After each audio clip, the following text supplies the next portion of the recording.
అందరికీ నమస్కారం. శ్రీమాత్రే నమః. ఓం నమ శివాయ. ఓం శ్రీ సాయిరామ్. జూన్ మాసంలో 24వ తేదీ నాడు మీ యొక్క జీవితంలో జరిగేది తెలిస్తే తప్పక షాక్ అయిపోతారు. అదృష్టం ఉంటే తప్ప ఈ వీడియో మీ కంటపడదు. ఓం శ్రీ వారాహి దేవ్యే నమః. వారాహి మాత అంటే ఇష్టం ఉన్న ప్రతి ఒక్కరు కూడా కింద కామెంట్ రూపంలో తెలియజేయండి. అమ్మవారు మిమ్మల్ని, మీ కుటుంబాన్ని చల్లగా చూస్తుంది. సుఖ సంతోషాలతో మీ యొక్క జీవితం ముందుకు సాగిపోతుంది. వీడియో పూర్తిగా చూడండి. అప్పుడే మేము ఏం చెప్తున్నాము అనేది పూర్తిగా అర్థమవుతుంది. వీడియో నచ్చితే తప్పకుండా ఒక చిన్న లైక్ అయితే చేసి మమ్మల్ని సపోర్ట్ చేయండి. ఇక ఆలస్యం ఏమాత్రం లేకుండా మనమైతే ఈ వీడియోలోకి అయితే వచ్చేద్దాం. వృశ్చిక రాశి జాతకుల మనస్తత్వం గురించి ఇప్పుడు చెప్పుకోవాలి. అమ్మ మనసు ఉంటుంది ఈ రాశి జాతకులకు. అలాగే మగవారు అయితే ఎంతో చక్కటి కల్మషం లేని మనసు ఉంటుంది. వెన్న లాంటి మనసు అని చెప్పుకోవచ్చు. కోపం ఎక్కువగానే ఉంటుంది, కానీ దానికి వీరికి సంబంధం లేదు. కోపం వస్తే తట్టుకోలేరు అన్నమాట. ఆనందం వచ్చినా సరే వెంటనే చూపించేస్తారు. కోపం వచ్చినా అలాగే ఉంటారు. కపట మనసు ఉండదు. చిన్నపిల్లల మనస్తత్వానికి దగ్గరగా ఉంటుంది వృశ్చిక రాశి జాతకుల మనసు. వీరు ఎలా అయితే ప్రవర్తిస్తుంటారో వీరి యొక్క విధానం కూడా అలాగే మార్చుకుంటూ ఉంటారు. వీరు ఎవరి చెడును కూడా పొరపాటున కూడా కోరుకోరు. అందరూ బాగుండాలి అని కోరుకునే మనస్తత్వం ఈ రాశి జాతకుల సొంతం. వీరిలో తెలివితేటలు ఉంటాయి, చురుకుతనము ఉంటుంది. అలాగే అమాయకత్వం కూడా ఎక్కువగానే ఉంటుంది. ఎందుకంటే జనాన్ని అంటే ఒక్కొక్కసారి నమ్మి వారి గల ఇబ్బందులు ఉన్నాయని తెలిసినా కూడా వాళ్ళతోటే మాట్లాడి ఏమందులే సరేలే మనోళ్ళే అని క్షమించి తత్వం ఉంటుంది. వీరి దగ్గర ఈ తత్వం చిన్నప్పటి నుంచే ఉంటుంది. చిన్న చిన్న పొరపాట్లు అయితే పర్వాలేదు. ఇళ్లల్లో వాళ్ళని అలా చిన్న చిన్న పొరపాట్లు ఏదైనా సరే డబ్బు పరంగా నష్టం లేకుండా ఏదో చిన్నవి అయితే క్షమించేస్తారు. మీరు క్షమించవచ్చు, కానీ మరి మితిమించి మీకు ఉంటే మాత్రం అలాంటి వ్యక్తులను క్షమించవద్దు. ఎందుకంటే అలా చేస్తే చివరికి మళ్ళీ వీరు గట్టిగా ఇబ్బంది పడవలసిన వస్తుంది. ఇక ఈ రోజున వచ్చేటప్పటికి మీరు ఏమిటంటే చాలా బిజీగా ఉంటారు. అందులోనూ ఈ రోజున మీరు దైవారాధన ఎక్కువగా చేసుకుంటూ ఉంటారు. దైవానికి కాస్తంత ఇంట్లో పూజలు చేసుకోవడం కానివ్వండి, లేకపోతే దగ్గరలో ఉన్న ఏదైనా దేవాలయానికి వెళ్ళడం కానివ్వండి, ఇలాంటివి చేస్తూ ఉంటారు.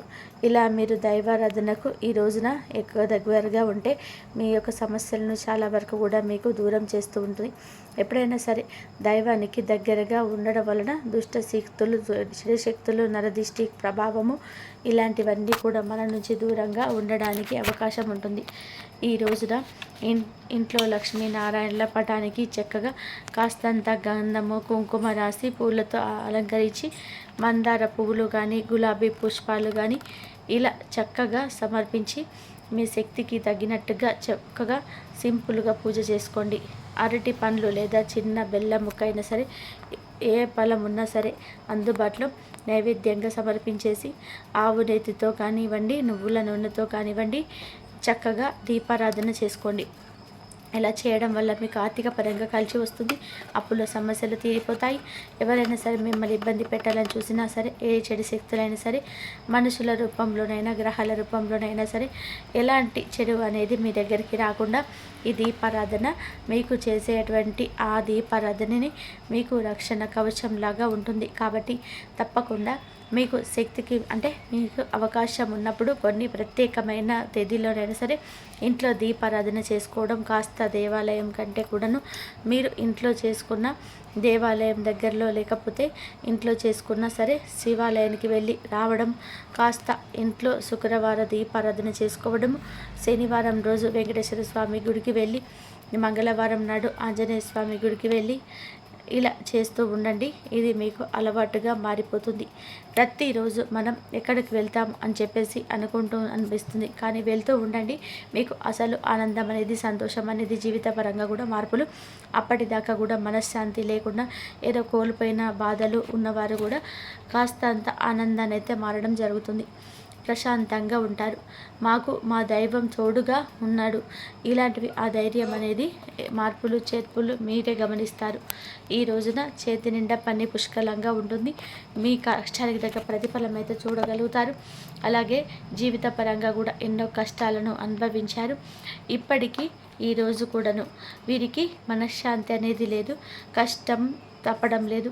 మీకు అంటే చాలామందికి కూడా మీలో అనారోగ్య సమస్యలతో బాధపడేవారు ఉన్నారు. నిజంగా మీ దగ్గర అసలు పని చేయడానికి శక్తి లేకుండా ఉన్న వాళ్ళు కూడా ఉన్నారు. అయినా సరే మీరు చేయాల్సిందల్లా కూడా మీ కుటుంబాన్ని జాగ్రత్తగా చూసుకోవడం, పోషించడం ఇలా జరుగుతూ ఉందని కూడా అన్నమాట. మీ పరిస్థితి అనిపించవచ్చు. మేము ఏ జన్మలో ఏం పాపం చేశామో భగవంతుడా, మాకు ఎందుకు ఇలాంటి శిక్షలు వేశావు అని చెప్పి ఎన్నోసార్లు కుమిలిపోయిన సందర్భాలు కూడా ఉన్నాయి. కాబట్టి ఏమిటి అంటే మీరు ఇక బాధపడవద్దు. ఉన్నటువంటి సమస్యల నుంచి చాలా కూడా భగవంతుడు మిమ్మల్ని తప్పిస్తూ ఉన్నాడు. ఇంకా తోడుగా ఉంటున్నాడు కూడా ఏదో ఒక రూపంలో, ఏదో ఒకరి రూపంలో. ఇలా ఏమిటి అంటే కాస్తంతనైనా సరే మీకు అలా జరుగుతూ ఉంటుంది. ఇదంతా భగవంతుడిని దయ, మీ యొక్క మంచితనం కూడా ఉంటుంది. కాబట్టి ఎప్పుడైనా సరే మీరు ఏమిటంటే ముందు ఏది కోల్పోయినా కూడా ధైర్యాన్ని మాత్రం కోల్పోవద్దు. అష్టలక్ష్ములు మనం ఎవరిని కూడా కోల్పోయినా సరే ధైర్యలక్ష్మిని కోల్పోకూడదు. ఇలా కోల్పోతే ఇక మనం కృంగిపోయినట్లే. గుర్తుంచుకోండి, ఇలా కోల్పోతే జీవితంలో అన్ని రకాలుగా కూడా ఇబ్బంది పడవలసి వస్తుంది. ఒక ధైర్యలక్ష్మి మన తోడు ఉంటే అష్టలక్ష్ములు అందరూ మన తోడే ఉంటారు. మనిషికి ఆశ చాలా ముఖ్యం. ఒక్కొక్కసారి ఏమిటంటే అసలు మన తలరాత అనేది సరిగ్గా లేక పూర్తిగా మనకి ఏమిటంటే లైఫ్ మీద అస్సలు కూడా ఇంట్రెస్ట్ ఉండదు. కొన్ని నిర్ణయాలు కూడా తీసుకోవడం తర్వాత ఒక్కొక్కసారి భగవంతుడు దైవం వలన ఏంటంటే కొన్ని మార్పులు చేర్పులు అనేటివి జరిగి భగవంతుడు అలా మనల్ని నిలబెడుతుంటాడు. అలా కొన్ని మిరాకిల్స్ అద్భుతాలు కూడా చాలా మందికి జరిగాయి. ఇక వాళ్ళు అన్నీ కోల్పోయారు, మానసికంగా కూడా దెబ్బతిన్నారు. కనీసం మానసిక ఆరోగ్యం కూడా లేదు. మనసులో కూడా కంట్రోల్ చేసుకోలేక కంట్రోల్ తప్పి చాలా వరకు కూడా అనారోగ్యంతో బాధపడుతూ ఉన్నారు. అసలు వారి జీవితంలో వాళ్ళ నిర్ణయాలు వాళ్ళు సరిగ్గా తీసుకోలేకపోతున్నారు. వాళ్ళ ఆలోచన విధానమే వాళ్ళకి కరెక్ట్ కాలేదు. ఈ లోకంలో మీరు బ్రతుకుతున్నాము ఎందుకు మాకే తెలియదు. ఇలాంటి వారు కూడా ఉన్నారు. ఇవాల్టి రోజున కుటుంబాలను పోషిస్తున్నారు. ఎందుకంటే భగవంతుడు తలుచుకుంటే ఎప్పుడైనా సరే అది ఏదైనా సరే అక్కడి దాకా అంటే చివరి అంచు దాకా కూడా వెళ్ళిన వాళ్ళు కూడా తెలియకుండానే భగవంతుడు ఎవరో ఒకరి రూపంలోనే వెనక్కి పట్టుకొని లాగుతూ ఉంటారు. కాబట్టి ఎప్పుడైనా సరే భగవంతుని యొక్క కార్యాలు ఎలా ఉంటాయంటే ఎవ్వరం కూడా ఊహించలేము. మీ జీవితంలో కూడా మంచిగా అద్భుతాలు జరుగుతూ ఉంటాయి. నమ్మకం పెట్టుకోండి. బాధలు తీరే రోజు వస్తుంది. భగవంతుడు మంచిగా దారి చూపిస్తాడు. మీరు ఎప్పుడు కూడా దైవనామస్మరణ చేసుకుంటూ ఉండండి. ఇలా చేయడం వల్ల మీ జీవితంలోనే ఎన్నో రకాలైన మార్పులు జరుగుతూ ఉంటాయి. ఇంకా చెప్పాలి అంటే నిన్నటి దాకా కూడా మిమ్మల్ని చూసిన నవ్వుకున్న వాళ్ళే ఇవాళ రోజున చాలా గొప్ప స్థాయిలో అయితే ఉండడం చూసి వాళ్ళు ఆశ్చర్యానికి లోనవుతారు. మీ గురించి చులకనగా మాట్లాడుతున్న వాళ్ళు కూడా మీ గురించి గొప్పగా మాట్లాడుకునే స్థాయికి అయితే వస్తుంది. మీకంటూ ఒక గౌరవం మర్యాదలు పెరుగుతాయి. మీ విలువ ఏమిటి అనేది కూడా జనం కూడా తెలుసుకుంటారు. కనీసం ఈ రాశి వారు ధైర్యంగా ఉండండి. ఈ రోజున కాస్త ప్రయాణాలు చేసే అవకాశం ఉంటుంది. ప్రయాణాల్లో లేదు కూడా తప్పడు అని అనుకూలత ఉంటుంది. అలాగే కాస్త కంగారు ఒత్తిడి తగ్గించుకోండి. ఏదైనా ప్రయాణం మీద ఆ సమయానికి బయలుదేరితే కొంచెం ముందుగానే ఒక అరగంట ముందుగానే బయలుదేరండి. అలా వెళ్ళడం వల్ల ఏమిటంటే సమయానికి మనం చేరుకోగలుగుతాము. ఆ యొక్క కంగారు నుంచి, అప్రశాంతత నుంచి బయటపడతాము. టెన్షన్స్ ఇలాంటివన్నీ కూడా అనారోగ్య సమస్యలన్నీ కూడా తగ్గుతాయి.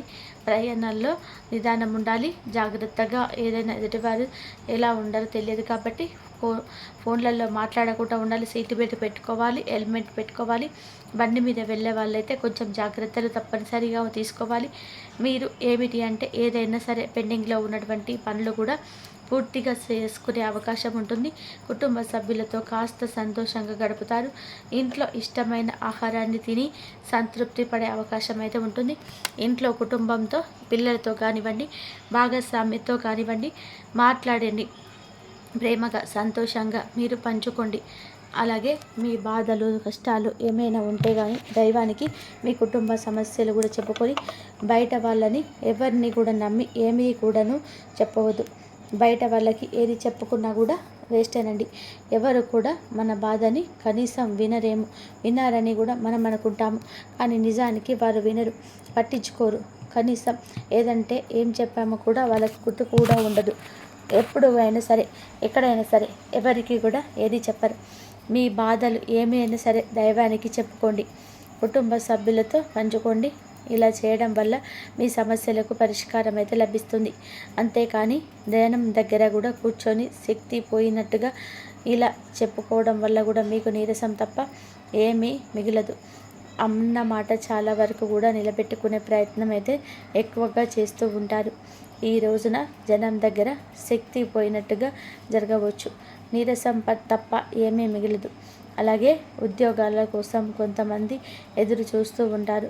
వారికి తప్పకుండా ఉద్యోగ అవకాశాలు అయితే అనేటివి గవర్నమెంట్ జాబ్స్ కోసం ట్రై చేస్తూ ఉండండి. అవి కూడా మీకు కాస్త శ్రద్ధ పెడితే తప్పకుండా మీ దరి చేరుతాయని చెప్పవచ్చు.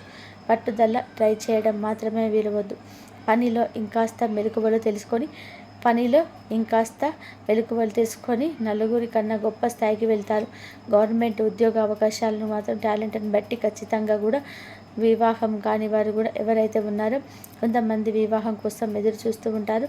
ఒక వయసు వచ్చిన తర్వాత వివాహం కాక లేట్ అయ్యే వాళ్ళు కూడా ఉంటారు. కానీ మీకు మంచిగా వివాహాలు జరుగుతాయండి. ఎందుకంటే కొన్ని చెడు అనుకున్నప్పుడు మా దైవం ఏమిటంటే ఏదో ఒక రూపంలో తప్పించి వేస్తూ ఉంటుంది. అలా పోయిన దాని గురించి ఎక్కువగా బాధపడవద్దు. మీ జీవితాల భగవంతుడు ఎవరిని కూడా రాసి పెట్టాడో వారు తప్పకుండా వస్తారు. కాబట్టి మీరు కంగారు పడవద్దు. అలాగే సంతానం లేని వారు కూడా ఎవరైతే ఉన్నారో తప్పకుండా సంతాన భాగ్యం కలుగుతుంది. మీరు ఏమిటంటే కొంచెం ఓవర్ వెయిట్ సమస్యతో బాధపడుతున్నారు. అధిక బరువుతోటి కాస్త బరువు తగ్గించుకోండి. మిగిలిన వారైనా సరే మామూలుగా ఎక్కువగా కొంచెం బరువుగా ఉంటారు. అంటే మంచి ఆహారం అనేది తీసుకోవాలి. పండ్లు, కూరగాయలు, అలాగే పండ్ల రసాలు, అంటే నాన్ వెజ్ అని కాదండి, ఈ యొక్క ఆయిల్, జంక్ ఫుడ్స్ ఇలాంటివి తగ్గించుకోండి. బరువు కంట్రోల్లో ఉన్నప్పుడు మీ ఆరోగ్యం కూడా బాగుంటుంది, సంతానం కలుగుతుంది. వ్యాపారస్తులు ఎవరైతే ఉన్నారో వ్యాపారస్తులకు కూడా అనుకూలమైతే బిజినెస్ కొంచెం ఈ మధ్య డల్ అయినా తిరిగి మళ్ళీ పుంజుకుంటుంది. ప్రయత్నాలు చేయండి. కష్టం పడినప్పుడు 4 రకాలుగా పడితేనే ఒక దానికైనా సరే తప్పక ప్రతిఫలం అయితే వస్తుంది. కాబట్టి ఈ కష్టంలోనే లక్ష్మీదేవి మిమ్మల్ని అనుగ్రహించబోతున్నారు. కష్టాల తలుపులు గెలుపు తలుపులు తెరవబోతున్నాయి. మీకు సుఖం వస్తుంది. ఉద్యోగస్తులకి బాగుంటుంది. అన్ని రంగాల వారికి కూడాను చాలా వరకు కూడా అనుకూలత అయితే కనిపిస్తుంది. గతంతో పోల్చుకుంటే చాలా వరకు కూడా మెలకువలు తెలిసాయి. సంపాదనలో మెలకువలు తెలుస్తాయండి. జనం ఏమిటంటే అంచెలంచెలుగా ముందుకు సాగిపోయే అవకాశం అయితే ఈ రాశి జాతకులకు ఈ రోజున కానవస్తూ ఉంది. అయితే ఎవరిని కూడా నమ్మకూడదు. చాలా వరకు కూడా ఈరోజు గ్రహిస్తుంటారు. ఇది ఒక మంచి శుభవార్తగా చెప్పుకోవచ్చు. చాలా వరకు కూడా మీరు ఏమిటంటే పర్వాలేదు, డబ్బు పరంగా కూడా కొంచెం వరకు కూడా మీరు సమస్యలు తగ్గాయి. కాకపోతే కొంచెం దుబారా ఖర్చులు ఎక్కువ అవుతాయి. ఇప్పటి నుంచి జాగ్రత్తగా చేసుకోవాలి. ఇప్పటి వరకు కష్టపడ్డారు, కానీ కాస్త కొంచెం కష్టపడుతూనే ఉండండి. అప్పుడే మీకు పిల్లల భవిష్యత్తు అనేది బాగుంటుంది. ఎప్పుడైనా సరే ఒక రోజు అయితే సరదాగా ఖర్చు చేసుకోవచ్చు, ఇబ్బంది ఉండదు. కానీ ప్రతిరోజు కూడా అలాగే చేస్తే ఏదో ఒక రోజు మాత్రం మళ్ళీ అప్పులో చేసి ఏదో ఒకరి దగ్గర చేయి చాల్సిన పరిస్థితి అయితే వస్తుంది. అలా చాచిన ఎవరు కూడా ఇచ్చే వాళ్ళు కూడా ఉండరు. సంగతి మర్చిపోద్దు. ఈ రాశి వారు జాగ్రత్తగా ఉండండి. ఎందుకంటే మీలా మంచి మనస్తత్వం చాలా వరకు తక్కువగా ఉంటుంది. అలాగే భార్యాభర్తలు ఈ విషయానికి వస్తే భార్యాభర్తలు కూడా గతంతో పోల్చుకుంటే అన్యోన్యంగా కూడా ఉంటారు. ఒకరినొకరు అర్థం చేసుకొని ప్రేమాభిమానాలు పెంచుకున్నారు. ఒకరికి కష్టం వస్తే ఒకరు ఓదార్చుకొని కుటుంబం కోసం భర్తకు పడే కష్టాన్ని భార్య అర్థం చేసుకోవడం, భార్య పడే కష్టాన్ని భర్త అర్థం చేసుకోవడం, ఇలా మానసికంగా ప్రేమను నడిపించుకున్నారు. చిన్న చితక గొడవలు వస్తూ ఉంటాయి, కానీ చివరికి భార్యాభర్తలు ఒకరినొకరు కూడా గౌరవించుకోవాలి, ప్రేమించుకోవాలి. సంతానంతో ఉన్న చిన్న చిన్న సమస్యలు కూడా తొలగిపోతాయి. మీ ఇంటికి ఈ దేవత ఒక వెలుగు తెలుసుకొని రాబోతుంది. మంచిగా చదువుకుంటారు. పిల్లల గురించి మీరు ఇక ఆలోచించవద్దు. తరచుగా ఎక్కువగా ఫోన్లో మాట్లాడడం, ఫోన్లో చూడడం లాంటివి చేయనివ్వకుండా పిల్లలకి మంచి మార్గాల వైపు మళ్లించగలిగితే మీ పిల్లల భవిష్యత్తు కూడా బాగుంటుంది. పిల్లలను ఏంటంటే చక్కగా ప్రేమగా పలకరించడం ఇలాంటివి చేసినప్పుడు కాస్త ఇలాంటి వాటన్నిటికీ కూడాను దూరంగా ఉంటారు. మీ ఇష్టం, మీకు ఇష్టమైన వారితోనే కాస్త కూస్తో ప్రేమగా మాట్లాడుకొని సంతోషంగా ఉండి అవకాశం అయితే ఉంటుంది. ఈ రోజున మీకు చాలా వరకు కూడా ఇబ్బందులు అయితే ఉన్నవివ్వండి. కాస్త కూస్త సమస్యలు అయితే వచ్చినప్పటికీ కూడాను దైవానుగ్రహం వల్ల కూడా అవన్నీ కూడా తొలగిపోతాయి. ఇష్ట దైవానికి దగ్గరగా ఉండండి. కుటుంబ సభ్యులతోటి ప్రేమగా ఉండండి. ఎవరిని కూడా నమ్మవద్దు. ఎవరికి కూడా డబ్బులకు అడ్డంగా ఉండొద్దు. ఎవరికి ఇవ్వద్దు, తీసుకోవద్దు. ఈ కష్టం ఎంత చేస్తే ₹1 అనేది కష్టం అవుతుంది. అలాంటి రూపాయిని వృధాగా ఖర్చు చేయకుండా రూపాయి విలువ మీరు తెలుసుకుంటేనే కనుక మీ జీవితానికి తిరిగి ఉండదు. ఈ సమస్యలన్నిటి కూడా తొలగిపోతాయి. ఇలా ఈరోజు బ్రహ్మాండవంతంగా ఉంటుంది. ఇబ్బందులన్నిటివి ఉండవు కాదండి. ఈ రోజున ఎలా ఉండబోతుందో నిత్యం శివారాధన చేసుకోండి. శని స్తోత్ర పఠన పారాయణం చేసేయండి. మీకు ఎంతో మేలు కలుగజేస్తుంది. అంతా మంచి జరుగుతుంది. ఇంతవరకు చూసినందుకు ధన్యవాదాలు. Please like, share, subscribe my channel. కాబట్టి శివారాధన చేసుకోండి. మీకు ఆ దైవం ఎప్పుడు తోడుగా ఉంటాడు.